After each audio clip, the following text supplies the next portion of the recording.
Hello, today is Wednesday, April 30th. Welcome to episode 446 of Fault Lines, the National Security Institute's podcast that gets you smart fast on the national security and foreign policy debates shaking up America. I'm NSI Advisory Board member Lester Munson.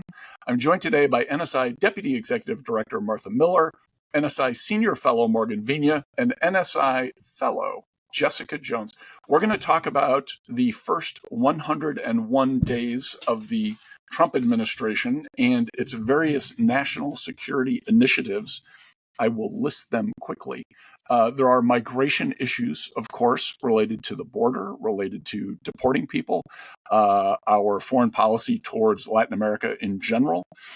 There is the initiative with respect to Greenland to make it part of the United States. There is pressure on Panama over the Panama Canal. There is the effort to make Canada the 51st state. There's been a lot of commentary from the administration on NATO. There have been direct negotiations with Iran over a potentially new nuclear deal. There are, of course, negotiations with Israel and indirectly with Hamas, although for a moment directly with Hamas, over the situation in Gaza. There are, of course, the discussions that the U.S. is directly engaged in with President Putin and President Zelensky over the war in Ukraine and trying to come to a ceasefire there. And, of course, Liberation Day. At the beginning of this month, the announcement of tariffs on countries around the world, minimum of 10% on almost every country, in some cases much higher, now partially rolled back, except for China, where they've increased to 145% in some cases. That seems to be being adjusted as well. Folks, the question here is, what do we think of the overall effort by President Trump and his administration in the national security space? Martha Miller, you are the leader of NSI here on the podcast. I'm going to give you first shot. Is there a category of needs development progressing? So, there's so much we could talk about. I think what strikes me is just the, look, it's kind of like, everybody talks about it being unorthodox. I think, what interests me is, of course, our NATO alliance. And of course, we're still, the administration is saying, hey, we're still committed to NATO. They're signaling that, also through Rutte, Secretary General. But at the same time, certainly have sent clear signals that have made our European partners quite anxious. The interesting thing is, in a way, this is a continuation of past discussions, but like a warp speed acceleration of a viewpoint and an effort to have Europe stand on its own 2 feet. This is something that's been both a point of concern and anxiety from Europeans, but also from some Europeans a welcome change. So I think that we'll see what happens going forward. I think we're still committed to NATO and Article 5, but I think the Europeans have real reason to be cautious and concerned. I think with regard to Russia, what I had said many podcasts ago was, I'm really eager to kind of watch and see, like, at what point will President Trump realize that Putin is playing him? So I think his recent tweet about Putin tapping him along, might be a bit of an awakening to Putin's game. And many administrations tried to have some sort of reset with Russia, only to learn at one point or another that is not feasible.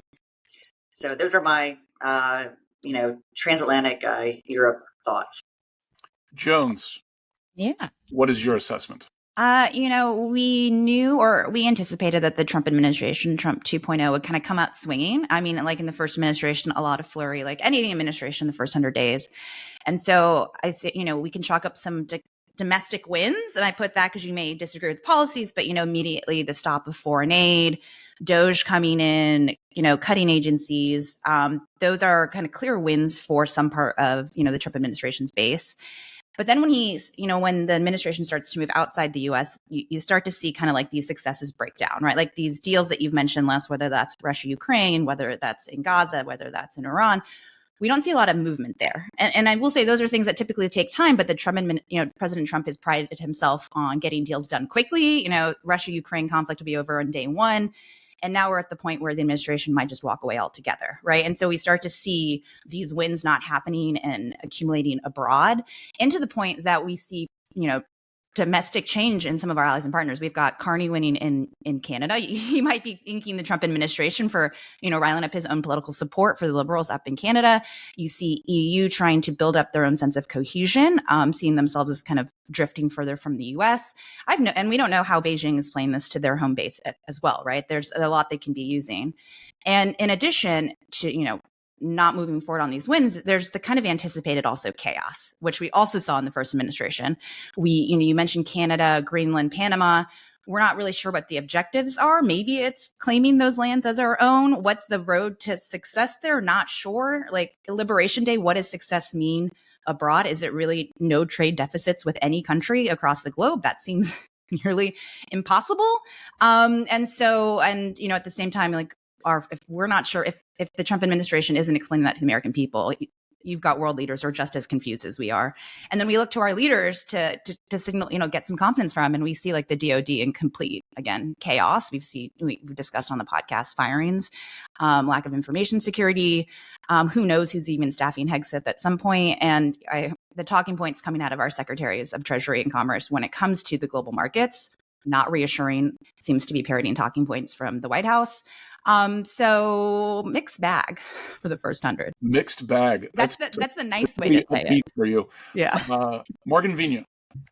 All right. So when I think about the Trump administration and sort of the 100-day mark, I think of the tagline, promises made, promises kept. And so really, whether or not you agree with the Trump administration's policies or approach to foreign policy and national security, I kind of judge him by, did he live up to his commitments to the American people, right? And when it comes to right-sizing government, making it more accountable, I mean, he gets an A+, right? I mean, Doge just really came in and rocked the system, and quite frankly, Doge is very popular across America. I know it's not popular here in our DC bubble, but broadly speaking, Americans like to see the streamlining of government and holding government bureaucrats accountable, whether rightly or wrongly, right? When it comes to mass deportation, Americans, again, support this. Immigration was a very, very hot button issue during the election. Voters rated it very highly in polling as an issue that they cared very deeply about. So again, I think, the president gets, an A+ there. Some other areas in which I think we're still waiting to see how things shake out are the tariffs, right? President Trump committed to the tariffs. Again, we had Liberation Day, and we had this 90-day pause. We'll see where it goes. I don't see tariffs getting extended again. So we're going to have to see how the administration sort of negotiates these bilateral trade agreements. Other areas, Ukraine. Martha mentioned Ukraine. President Trump famously said he could end the war in 24 hours, right? I think he's getting frustrated with Putin. I have not been very encouraged in the first 100 days about sort of the track that President Trump and his administration have taken when it comes to U.S. support for Ukraine. I am hoping, and I am very, very hopeful that President Trump sees the light soon, understands that Putin is not a tyrant to be negotiated with, and really takes a different approach. The talk with Zelensky at the Vatican, I'm hoping was a constructive one, and we'll see sort of tides change there. Would like to see more on Gaza and the return of U.S. remains and Israeli hostages. Also on Iran, I am concerned about negotiations. I think the third round of U.S.-Iranian negotiations just wrapped up. I think that is a very important space to watch, and it's one that I have a lot of concern for based on previous track records of trying to get Iran to negotiate on a nuclear deal.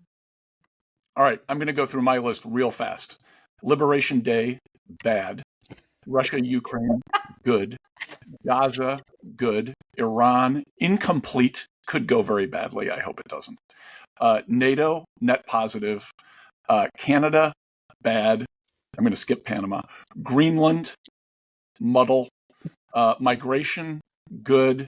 Aid cuts, bad. So Les is a teacher. No A through F. You just get random words. Right. As you go through kind of a mixed bag, I would say overall, the president has done a good job of persuading people. He's very different than Joe Biden and is awake and alert and doing things and active.